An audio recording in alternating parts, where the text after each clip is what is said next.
Iya, kacamata saya kemana sih? Ya aduh, ya udahlah ya. Yuk, balik lagi di Berita Gulat by Amal Wrestling. Hari ini kita bahas soal AEW ya.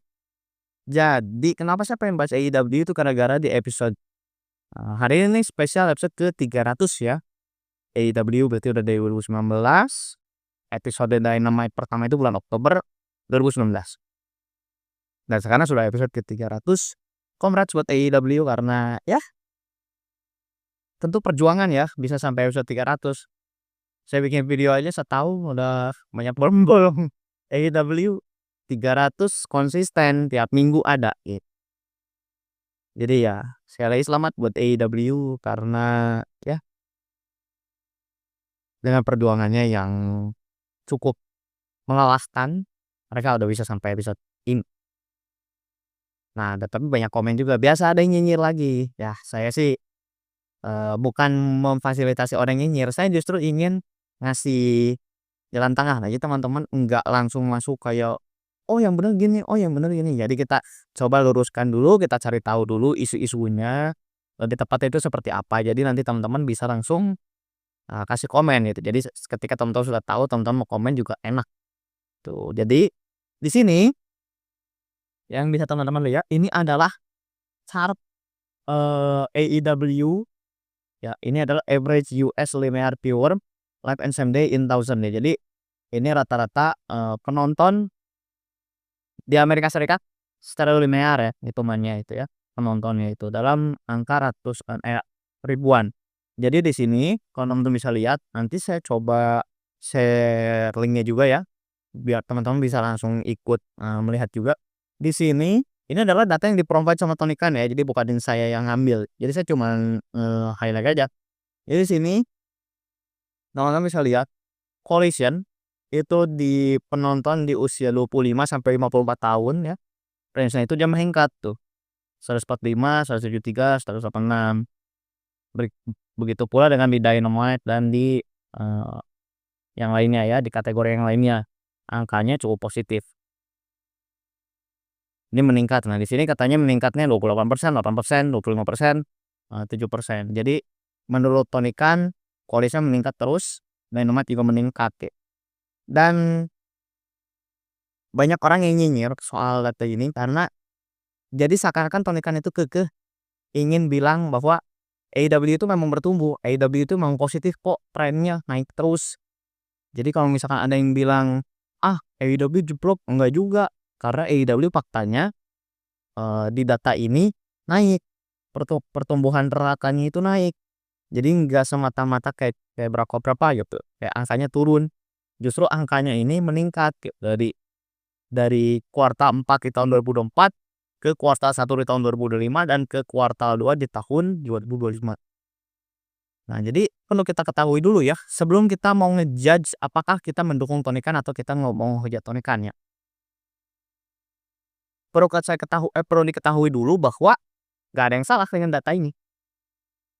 Nggak ada yang salah karena semua data yang di-provide sama Tony Khan, data-data yang diperlihatkan ini adalah data yang disadur dari Asen Nielsen. Asen Nielsen itu adalah lembaga yang memberikan, rating terhadap sebuah acara yang tayang di TV.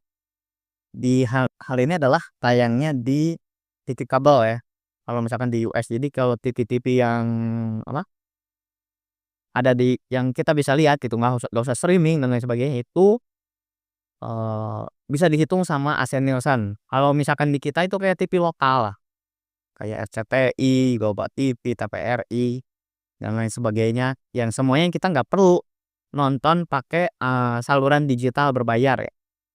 Ya kita harus langganan transmission dan lain sebagainya, itu nggak usah pakai itu. Nah, itu bisa dihitung sama Asen Nielsen.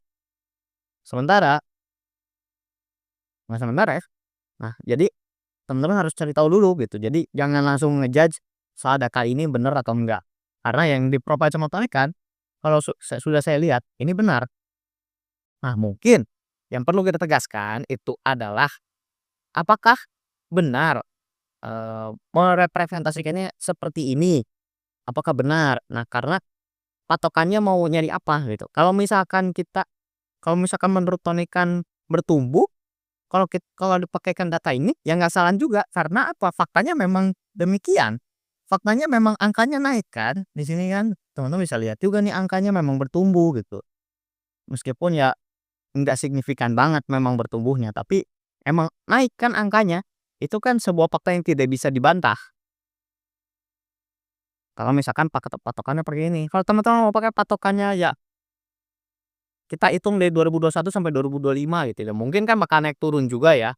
Jadi menilainya susah, jadi mungkin ada perbedaan penilaian gitu loh.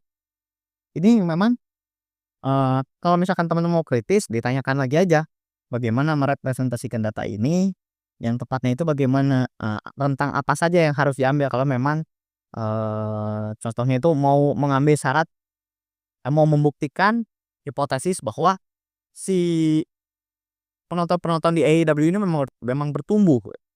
Jadi nggak semata-mata kayak soal, "Ah, apaan bohong, ah, bener kok naik ya."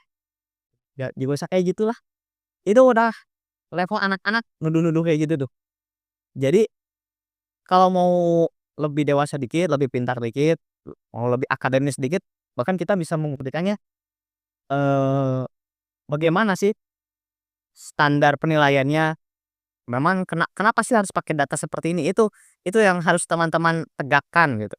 Karena memang tidak ditegakkan sama Tony Khan, jadi nanti silakan teman-teman berdiskusi aja di kolom komen kalau itu. Jadi ini bukan urusan saya.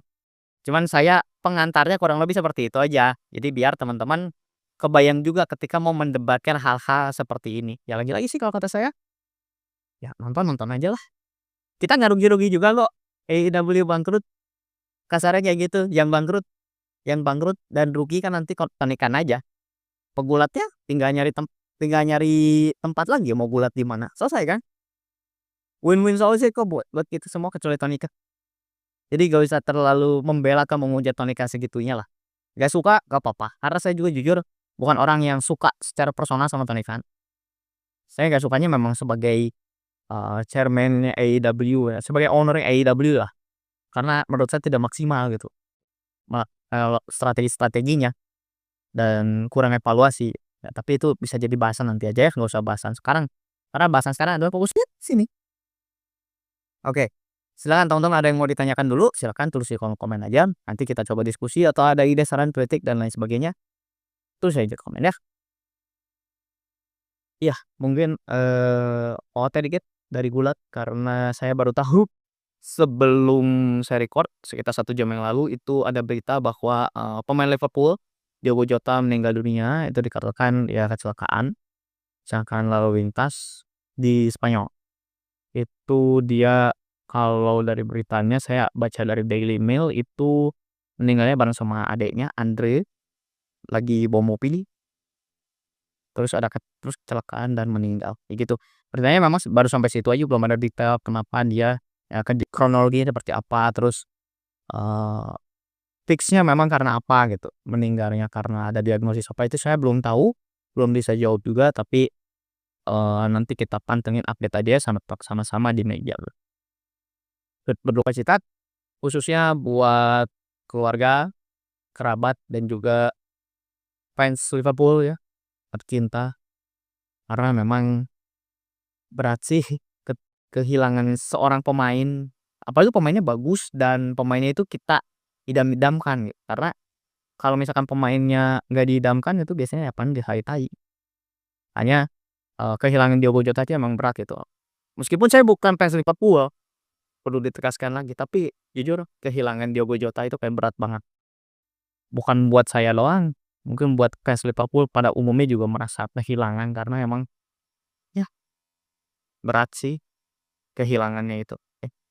Oke itu aja dulu buat hari ini, semoga kita bisa bertemu kembali di video berikut. Sekian. Ya udahlah kalau soal data-data mau ngapain lagi coba.